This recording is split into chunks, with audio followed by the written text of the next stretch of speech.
Hello, everyone.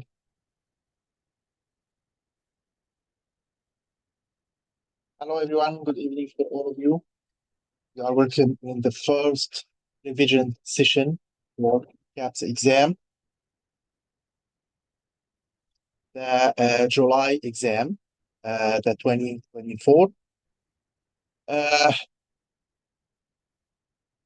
In this session, we will start the revision for this exam with several types of questions that present in the exam, either from the previous exams or other exams in the past. Okay. Firstly, let me show you the schedule and the content of this revision and how can we go through this revision. Okay. This revision composed of three main sections. The first section will be about the free sessions. We have 5 free sessions, each of them containing about from 20 to 27 questions as an MCQ from the previous exams. We will discuss each question of them, and then we will see the answer, the right answer, and the rationale of each answer. And we will discuss if the question will be repeated with the different statements and how can we solve any of them. And also we have 4 full revisions, 4 full lectures, each of them containing about 120 MCQ. Those are paid sessions. Those sessions regarding to paper 1, paper 2, and mixed recalls and most recent recalls. Those are the 4 lectures. The first one will be for the paper number 1. The second one will be for the paper number 2. And the third one contain mixed recalls from the previous exams, plus some collections. And the last one will be about the last or the most recent recalls. The most recent recalls of the last exam, especially in March 2023, plus some of the questions of the previous exam. And at the end, I'll announce about the mock test. Mock test, it mimics the real exam, contain questions also from the real exams. Some questions we didn't discuss in the revision, also from the previous candidates who joined us mentioned that those questions in mock test present in the real exam. This will help you to see and feel with the real exam how can we deal with this exam. Okay. This will be the content and the schedule as follows, and also you can find the schedule in our website www.uptech.com. This is the first lecture today, and the coming one will be one of the big lectures, will be on the coming Tuesday in the same time. Okay, so if you want to join the full revision, you can either contact me or go into the website and see how can you join. Let's start directly with the first question today. Today we will have about 27 questions from different topics related to the exam. Let us see the first one. The first one here. What is the name of the heterocyclic organic compound present in the primacane? Here, he gives you a structure of the primacane and ask you what is the main of the heterocyclic ring. Okay, it is very important for us to know the nucleus, to know the heterocyclic rings and the nomenclature of them. Some questions in the exam, especially in the last couple of exams, asking about this point. So we need to know the nucleus. Where is the nucleus here? This is the nucleus. 2 rings fused together containing 1 nitrogen in this position. So what is the name of this ring? 2 6-member rings fused together with the nitrogen atom in this ring. We called it quinoline ring. Quinoline ring is an important ring. No, it is not pyridazole. It is quinoline ring. Quinoline ring is an important ring present in several types of compounds or drugs. Present in quinine and quinidine. Present in hydroxyquinoline. Those are antimalarial drugs, and quinine and quinidine also can be used for the arrhythmia. They are class 1 antiarrhythmic agents. Also, this ring present in quinolone antibiotics. Quinolone antibiotics like ciprofloxacin, moxifloxacin, and other groups in these antibiotics. All of them having a specific character. All of them may lead to QT prolongation. QT prolongation, so that any drug, any structure containing this quinoline ring, you can expect one of the important side effects of it, which is the QT prolongation. It's a type of arrhythmia. So the right answer here will be A. The next question. The most appropriate action in the combination of daunorubicin and amiodarone. Here we have an interaction. The questions of interaction between drugs are very important. We will discuss several of them in our revision. So please focus on them and see how can we deal with the interactions. Firstly, here we have an interaction between daunorubicin plus amiodarone. What is the daunorubicin? It is one of the anthracyclines. C. Yes, let's see what is the right answer. Daunorubicin is the chemotherapeutic agent used for several types of cancers. Amiodarone is an antiarrhythmic agent. Which of them will affect the other? You'll find that amiodarone will affect daunorubicin. How? As you know, amiodarone is an enzyme inhibitor. So what is the enzyme inhibitor doing for the other drug? Enzyme inhibitor will increase the level of the other drug. This means that the level of daunorubicin here will increase. What is the reflection of this, or what is the impact of this? The side effects of the daunorubicin will increase. Yes, A is the right answer. Why? Because daunorubicin, its side effects may lead to cardiac toxicity or QT prolongation as a type of the cardiac toxicity that can happen. Okay, so this is the right answer for this question. The interaction can lead to prolongation of the QT intervals and sudden death. Okay, let's see the next question. Which has the fastest blood flow? Okay, the fastest blood flow from which type of blood vessels?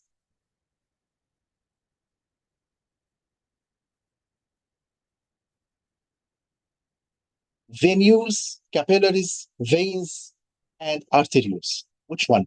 Here, to know the fastest one, we need to know which is the widest one, because, as you know, as the blood vessel becomes wider, the blood flow becomes faster.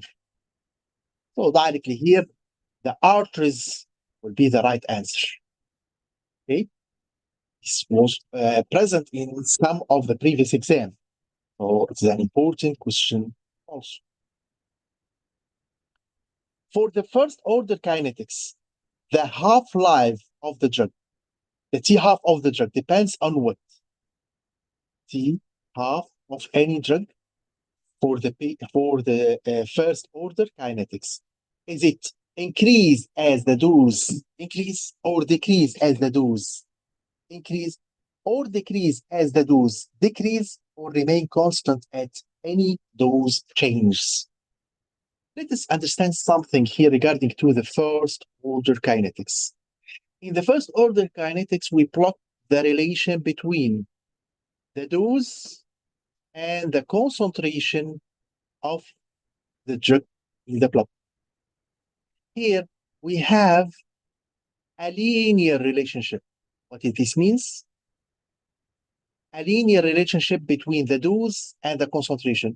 As you increase the dose, the concentration will increase with a constant relationship. Okay?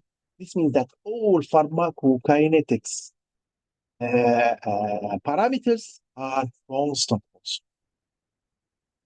They are constant at any dose.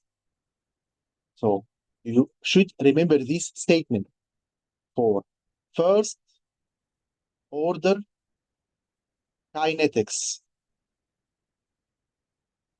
All pharmacokinetic parameters are constant. So they are dose independent,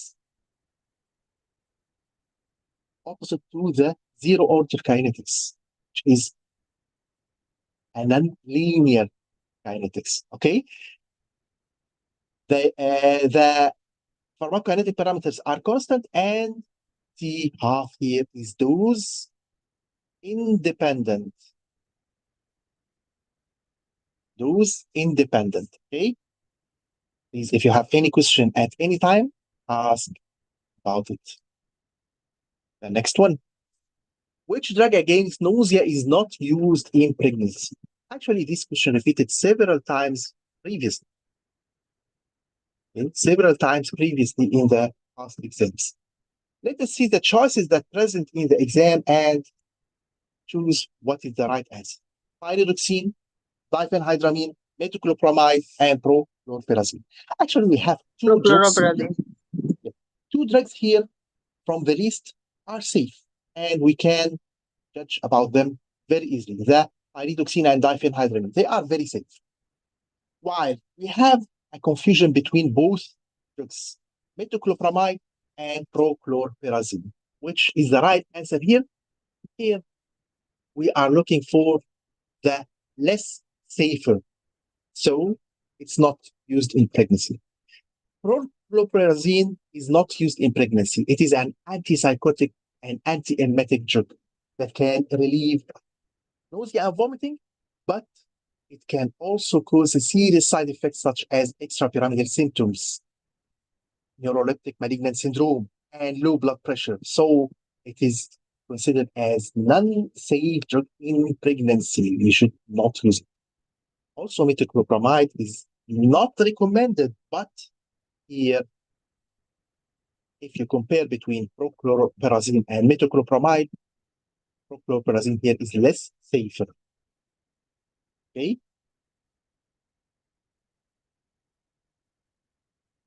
Let's see the next question.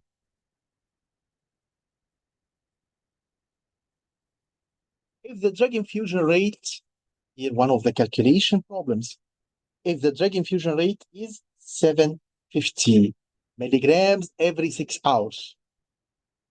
So the rate of infusion is 750 milligrams every 6 hours.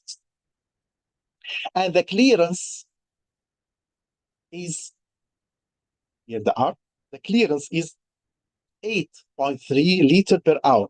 This is the total clearance, 8.3 liter per hour. Okay. What is the steady state concentration, CSS? This is one of the pharmacokinetic problems. For all pharmacokinetic problems,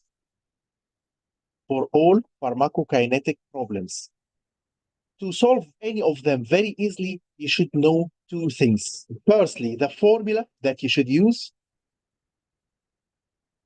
The second thing is the units. All units should be compatible with each other, or same units for weight, same units for volume, same units for time. Okay, so before solving any question, you should make all the units are similar. Let's see firstly the formula. What is the formula that we can use to solve this question? It is an easy one. CSS equal rate of infusion over the total clearance. Just divide the rate of infusion over the total clearance. But here, can we divide 750 over 8.3 directly? It will be a wrong answer.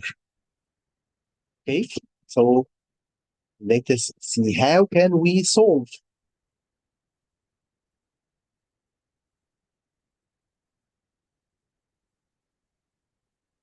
Firstly, you should adjust the units. The units here, 6 hours, while here is 1 hour.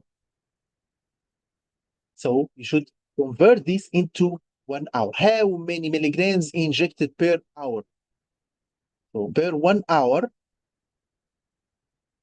we need 125 milligrams. By dividing 750 over 6, you will find that this is the 125. Then you should divide the R over the CSS. 125 over 8.3, it will be 15 milligrams per liter. Okay, 15 milligrams per liter.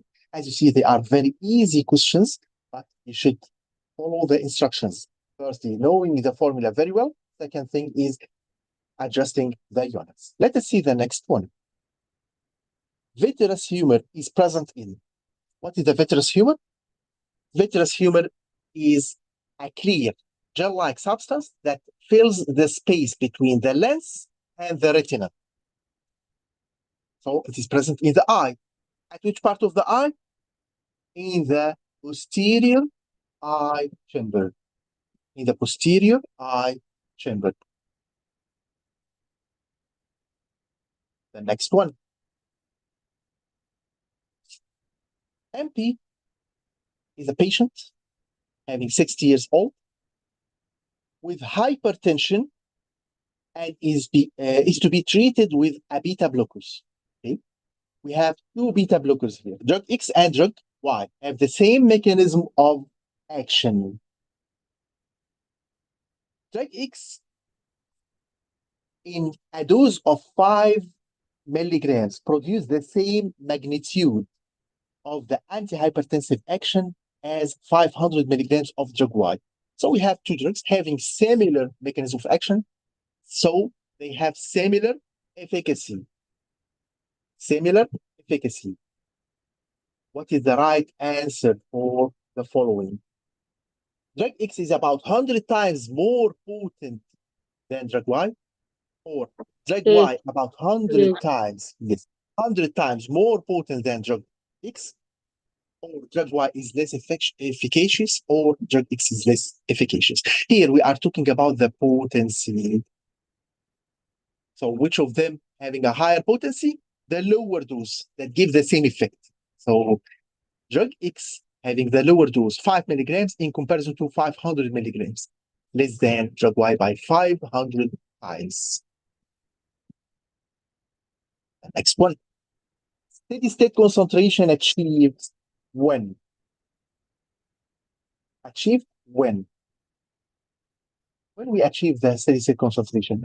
If the amount absorbed equal amount excreted, or if the clearance rate equal the absorption rate, or more than, not equal. If it's equal, it will be right. More than absorption rate, or the infusion rate more than clearance rate, or the protein binding is extremely high. The right answer here is A. When the absorption equal the excretion, this means that there is a balance between absorption and excretion, and the concentration of the drug in the blood remains constant, which is called the steady state concentration. Okay, the steady state concentration, as you know, refers to the situation where the rate of drug administration is balanced with the rate of drug elimination. In moderate exercise, all happen except. Actually, during moderate exercise, the cardiovascular system undergoes various changes to meet the increased demand of oxygen and nutrients. So this change includes increase in cardiac output, increase in cardiac output, increase in heart rate, increase in systolic blood pressure. D. And redistribution of blood flow during the exercise. The blood flow is redirected from the non-essential area, such as viscera, to the working muscles to meet the increased demand of oxygen. Okay? So what is the exception here? Exception will be D. The diastolic blood pressure will not increase. Okay? Diastolic blood pressure does not typically increase in case of moderate exercise.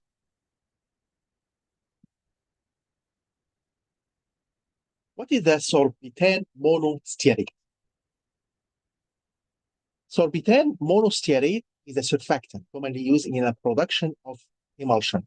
It is hydrophilic and lipophilic properties. It has lipophilic and hydrophilic properties, which allow it to act as emulsifier or emulsifying agents. However, it is important to note that the specific type of emulsion mute the mic to avoid any interruption. I will explain. And if you have a question, open the mic. Okay. So it gives oil and water emulsion. A. Or if water in oil emulsion, it will give water in oil emulsions. Okay. Sorbitane monostearate is more commonly used as an emulsifying agent for water in oil emulsion, and it helps to stabilize oil droplets within the continuous water phase. So the right answer here is B.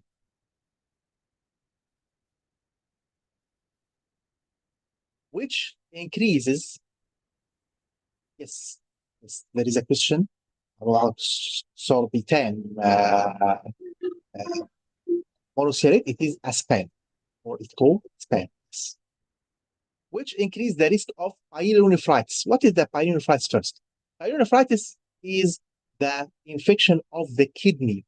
There is an infection in the kidney itself, not in all urinary tract infection. So, yes, some risk factors affecting or increasing this pyelonephritis, and the most important one is diabetes type 2. So, common risk factor that develop the pyelonephritis include renal calculi, urinary tract infections, or catheterization, one of the very important risk factors also, the catheterization. Pregnancy, diabetes mellitus, and benign prostatic hyperplasia or hypertrophy. So here, the right answer would be the diabetes type 2.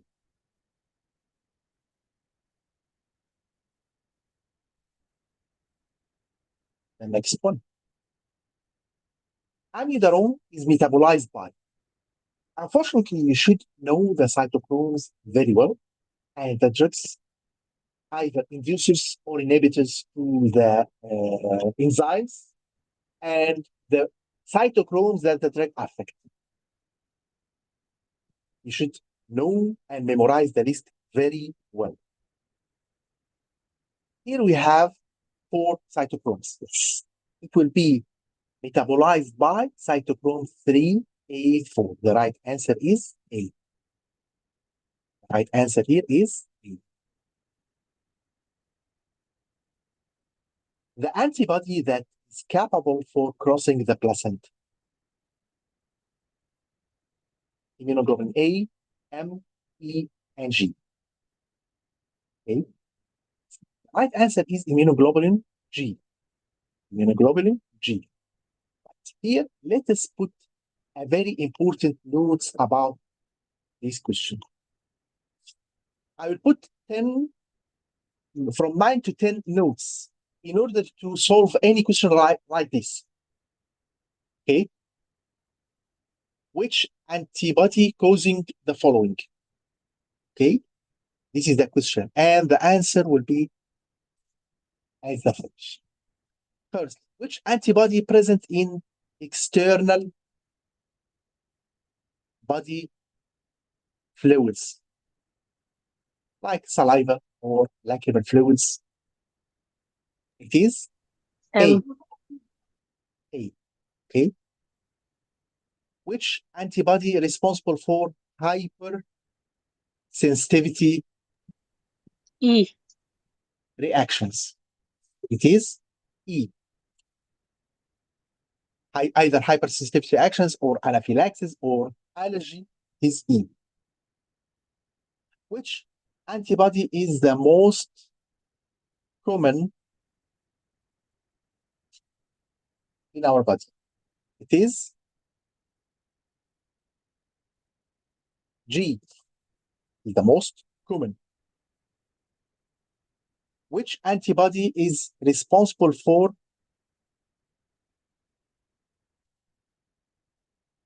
neonatal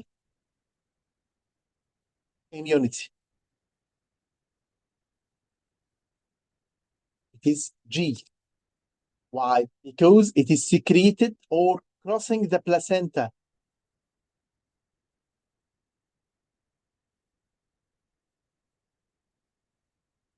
Which antibody is responsible for adaptive immunity? Also, it is G. Adaptive immunity means the memory immunity or the late immunity. Which antibody present in internal body fluids, like the milk secretion? It is G. Okay.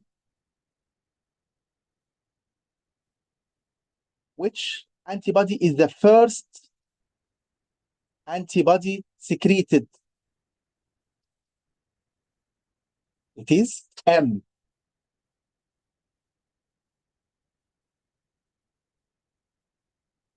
Which antibody is the most potent? It is M. And finally, which antibody is responsible for innate immunity? Also, it is M. Okay, those 10 notes or 10 points, if you remember them very well, you will answer any question regarding to the topic.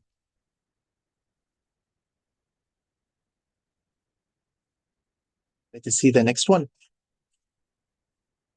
Hypophosphatemia refers rise in the relation between electrolytes. You should know very well. Okay, Laila, I will repeat some questions at the end. When we finish, I will open the discussion so you can ask again to go back to specific questions. Okay. So let us see this one. Hypophosphatemia means that a low level of phosphate ions. Some electrolytes having a relationship with each other. Here we have a relationship between phosphate and calcium. It is an inverse relationship. As phosphate decrease, calcium increase. And as calcium decrease, phosphate will increase. So, which ion directly affect phosphate by increase or decrease? It is calcium ion. Okay. So the right answer here is calcium. Why this happens? Because both of them will form a chelate with each other. This chelate will decrease the level of the other. Okay, so if we have a higher level of calcium, it will make a chelate and capture the phosphate ions from the blood, decreasing its level, leading to hypophosphatemia, and vice versa. Co-administration of furosemide with digoxin, what will happen?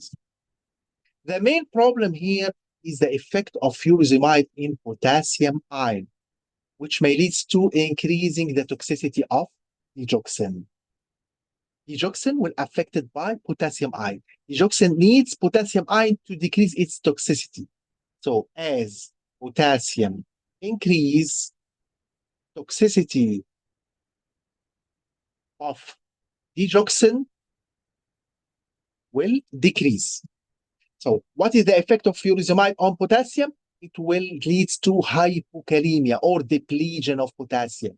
So the depletion of potassium or decreasing potassium level will increase digoxin toxicity. Okay, so let's see the right answer here. It will increase the toxicity of digoxin due to hypokalemia. Opposite to the calcium ion, the relation between calcium and digoxin is a direct relationship. As calcium increases, digoxin toxicity will increase. Therefore, calcium channel blockers contraindicated with digoxin because they will increase calcium level in the blood, leading to increasing digoxin toxicity. Plus, both of them can be considered as an anti-arrhythmic agents, may lead to heart block if we use them together. The change in fungi or change of fungi from hyphae to yeast, from yeast form by temperature is called. This is one of the old questions in some of the previous Dimorphism. exams. Yes, it is it's called dimorphism.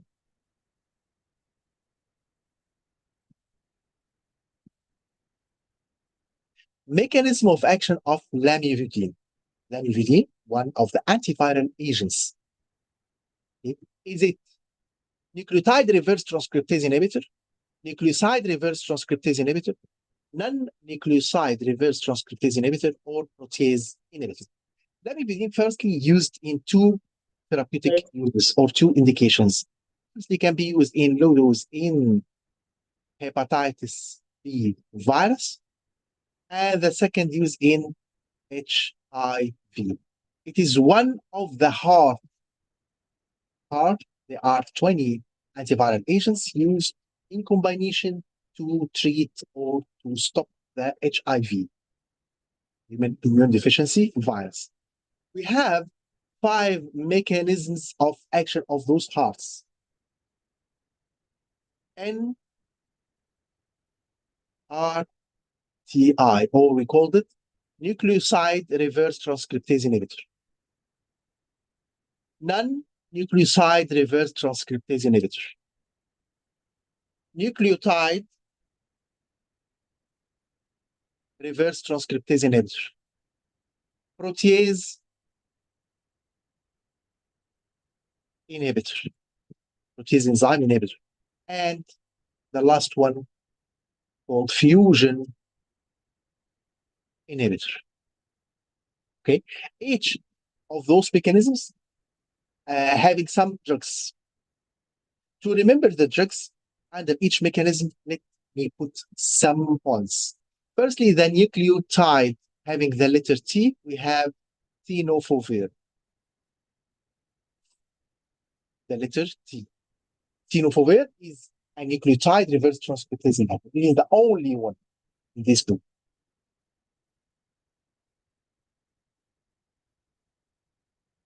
The fusion, we have efuverins. Efuverins, having also Fu, like fusion. This is the only fusion inhibitor, or only drug having this mechanism regarding to the heart or the 20 drugs treating HIV. Okay? The protease inhibitor, all of them ended by the ver. Indianavir, ritonavir, lopinavir, spanavir, all of them ended by ver. We have two exceptions here. We have tenofovir, which is nucleotide reverse transcriptase inhibitor, and abacavir. Abacavir is nucleoside reverse transcriptase inhibitor. Okay? Other drugs ended by ver, they are protease inhibitors. What are the others? Nucleoside reverse transcriptase inhibitor. The enfuveritide, didanosine, and the Vudine family. Vudine like zidovudine, stavudine, and lamivudine. Therefore, this lamivudine having the mechanism of nucleoside reverse transcriptase inhibitors. Other drugs other than that would be non-nucleoside reverse transcriptase inhibitors. It is the easiest way to memorize the mechanism of action of the antiviral agents used in HIV. It's an important topic. You should remember this very well. Let's see the next question. The most appropriate action for a patient on doxorubicin chemotherapy and the physician prescribed glucosamine to relieve his mild osteoarthritis symptoms. Here, another interaction. So, for any interactions, we have some strategies, or we have one strategy to think about interaction. How, even if you didn't saw this interaction previously, you can judge, you can answer the right answer. How? Let us see first. Myopathy. Let us see firstly, how can we think? Okay, we have doxorubicin plus glucosamine. Doxorubicin as a chemotherapeutic agent, glucosamine as an adjunctive therapy in osteoarthritis. Okay, the first step for thinking, you should think about which of them is important and which is not. And if both are important, we have another strategy. For those two drugs, which of them is important? It is doxorubicin. Which is not? Here, the glucosamine. Okay, the glucosamine is an adjunctive therapy. It is not the important drug that's used in osteoarthritis. We can replace it with another drug. Okay, so here we have another option to replace glucosamine with any other drug. This is the first choice we should choose. Then, if the both drugs are important, we should see the efficacy of one to the other. If one of them is inducive or inhibitive, so we should control the dose of the other drug plus monitoring of this drug or the level of this drug. We will see several questions later on in our revision by these interactions, and we'll repeat again the strategy for thinking. Let us see the options or the choices for this one. Reduce the dose of doxorubicin, increase the dose of doxorubicin, either this or this. We can choose any of them if there is another drug which is important. So if glucosamine is an important one and we cannot replace it with another drug, so here we have any of those two options. But here glucosamine is not. So the best choice would be replace glucosamine with another drug.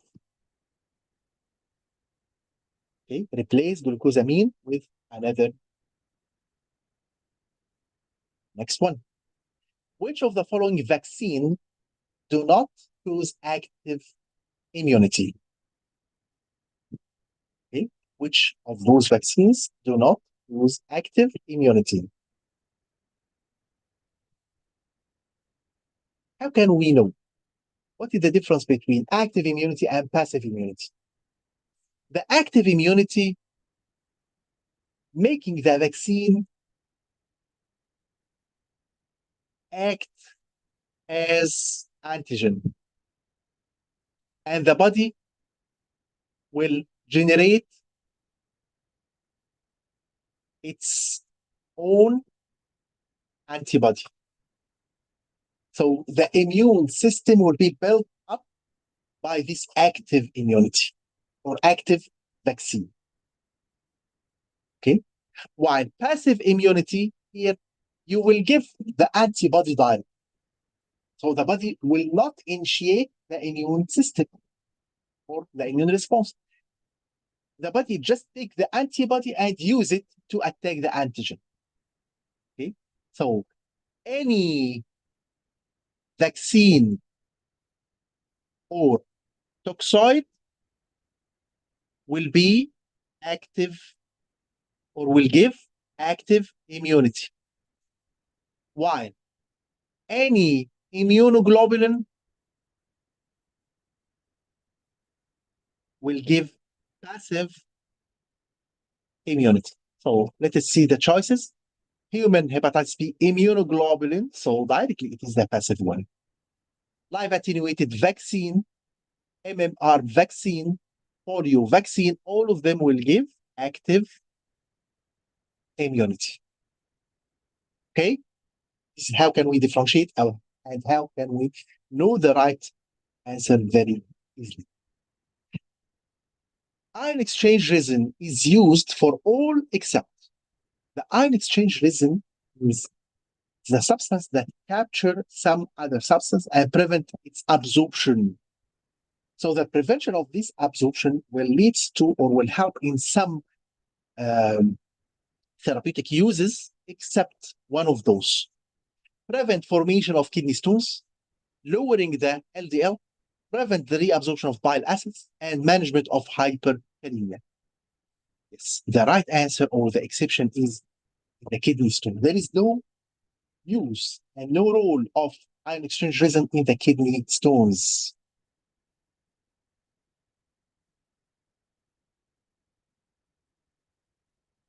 One of the chemistry questions here, the structure of Zwitter ion. Which of the following? First, what is the meaning of Zwitter ion?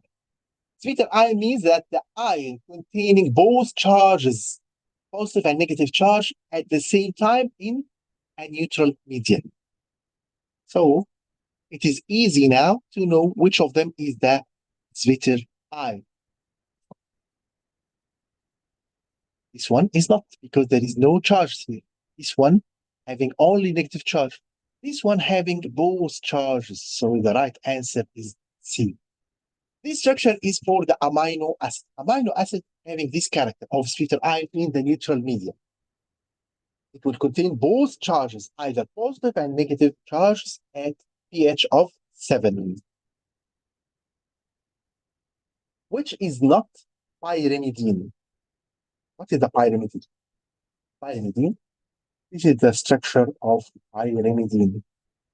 A 6-member ring containing 2 nitrogen atoms. It is one of the bases of DNA and RNA, and some drugs having this nucleus. Those drugs will affect the DNA and RNA synthesis and protein synthesis. Okay, so which of those is not pyrimidine? Those bases: adenine, uracil, thymine, or cytosine. The right answer here is adenine. It is not a pyrimidine. It is a purine ring. It contains purine ring. This is the purine ring. 2 fused ring, one of them 6-membered, and the second is 5 members with 4 nitrogen atoms. This is the purine ring.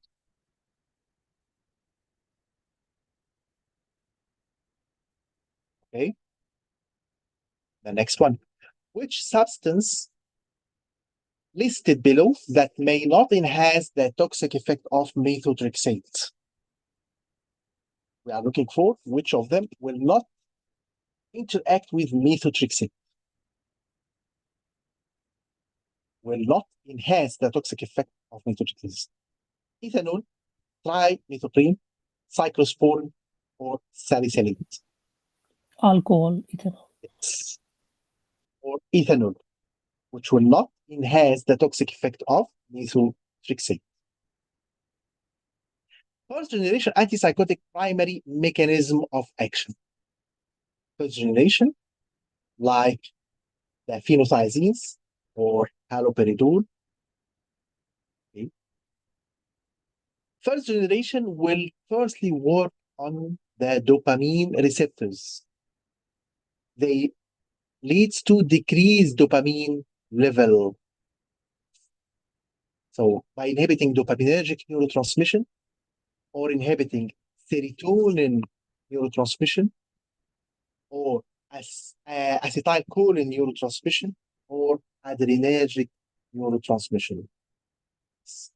The right answer here would be dopaminergic neurotransmission.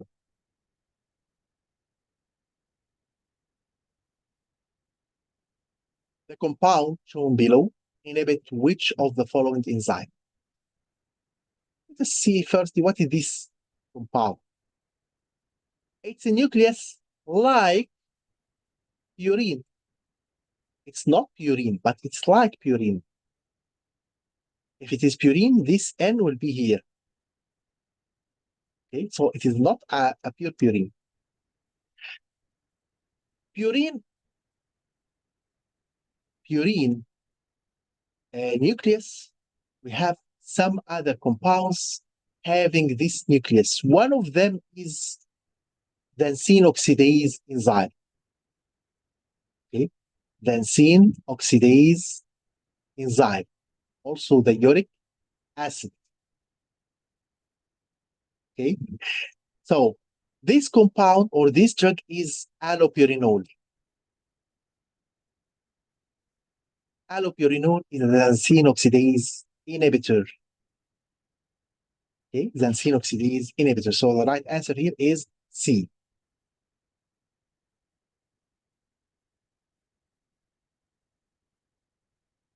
The last question today. Fluoxetine does not need withdrawal because what is the fluoxetine first? Fluoxetine is one of the SSRIs, selective serotonin reuptake inhibitors. All SSRIs will lead to withdrawal symptoms if you stop the use of them suddenly. If the patient stops them suddenly, they will lead to withdrawal syndrome. Except one of them, which is fluoxetine. Why fluoxetine? Because fluoxetine having a long T-half. So once you stop the fluoxetine, it will not clear from the body diet, but it will take a long time to be cleared. It will take a long time to be cleared. The T-half of fluoxetine is 5 weeks. So it's a very long time. If you stop fluoxetine once or suddenly, there is no withdrawal symptoms happens. So the right answer would be it has a longest half-life. Okay. This can be applied also for any drug or any group of drugs causing withdrawal symptoms like opioids. Did you know which opioid have the least withdrawal symptoms? Methadone? Yes, it is. Why? Because it has the longest regarding to the other opioids.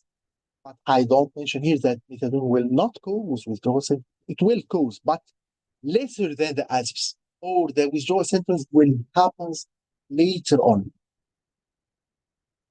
with no symptoms or the huge symptoms of withdrawal symptoms of other opioids like morphine, for example. Okay?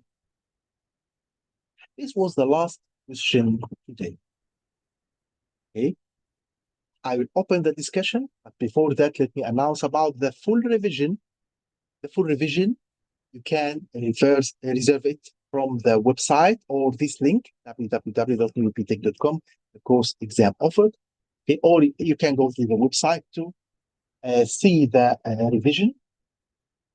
This will contain the other 4 complete lectures, complete revisions, each of them having 120 questions regarding to the previous exams, especially the last one, the March 2024.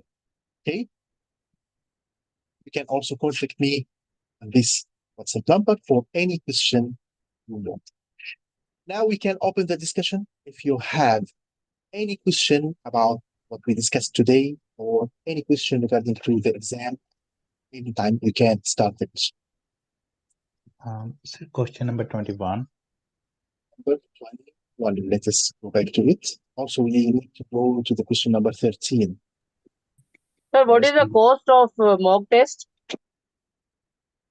Test included in the full revision.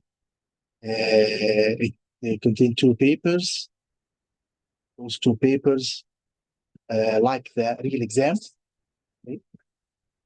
each of them having 100 questions, like the real exam, exactly like the real exam, having some questions of the real exam. The question number 21, then question number 13, then we will go back to question number 19. 21.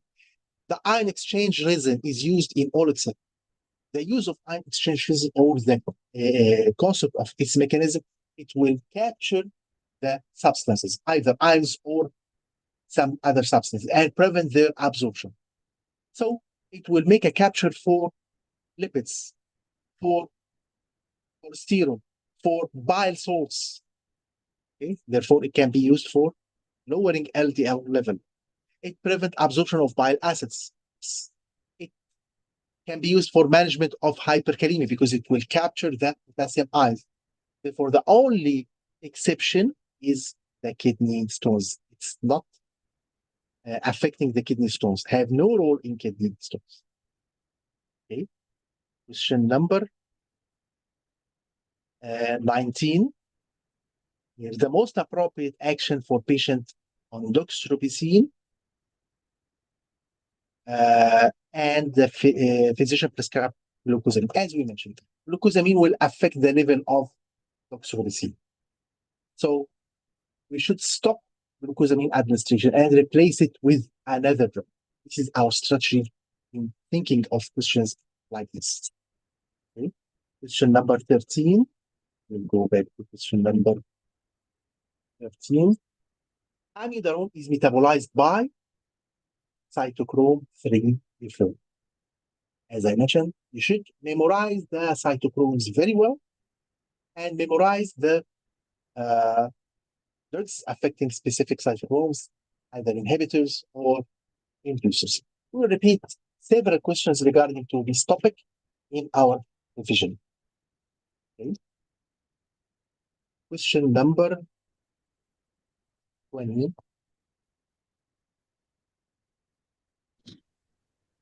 Question number 20 is, which of the following vaccines do not cause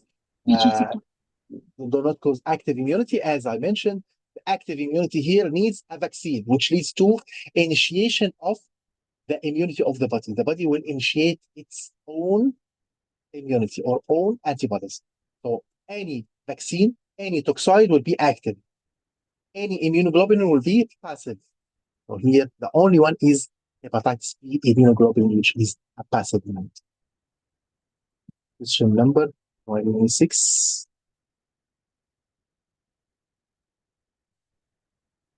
The compound shown below inhibit which of the following enzyme? It is allopurinol. This allopurinol having a ring like purine ring, which inhibits the enzene oxidase enzyme. Okay.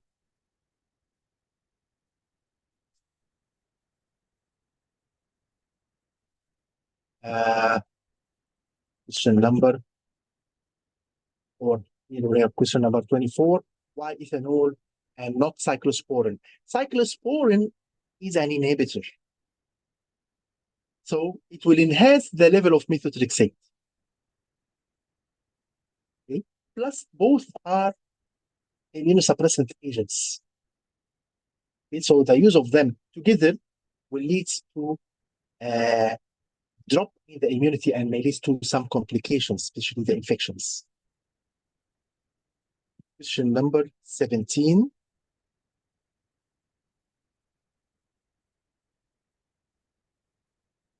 Change of fungi from hyphae to yeast, it's called dimorphism. It's called dimorphism. For question number 8. Here we are discussing the potency of the drug. The potency of the drug means which drug giving the same effect with lower dose. So here we have two drugs having the same mechanism of action, same effect. One of them give the effect by a dose of 5 milligrams, and the other will give the effect by a dose of 500 milligrams. So the 5 milligrams is 100 times potent than the 500 milligrams. Okay. You have any question? Any other questions?